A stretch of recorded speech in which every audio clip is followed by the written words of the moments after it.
আসসালামু আলাইকুম। ১ কেজির রেড ভেলভেট কেকের অর্ডার ছিল। এটা কিন্তু একদম অথেন্টিক যে রেড ভেলভেট এইটা।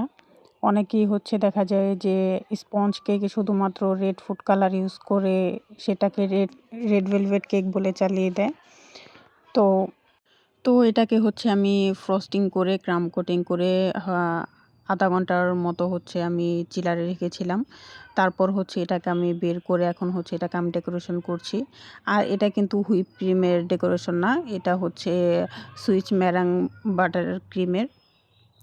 সুইচ মেরাং বাটার ক্রিমের এই কেক যারা খেয়েছেন তারা হয়তো জানেন এটা কতটা টেস্টি।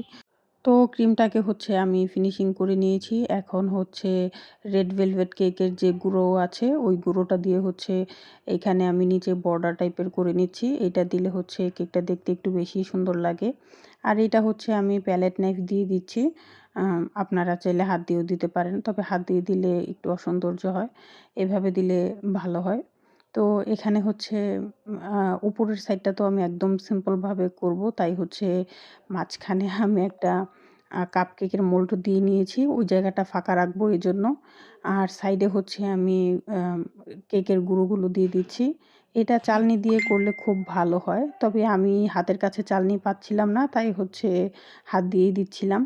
তো এটাকে একদম সিম্পল দেখা যায়। তো এর জন্য আমি কিছু আর্টিফিশিয়াল ফুল আর কিছু টপার দিয়ে দিচ্ছি। এ টপার দেওয়াতে এখন একটু দেখতে বেশি সুন্দর লাগছে। তো ভাইয়া আমাকে যেটা লিখতে বলেছিল আমি সেটা চকলেট গানাশ দিয়ে লিখে নিয়েছি।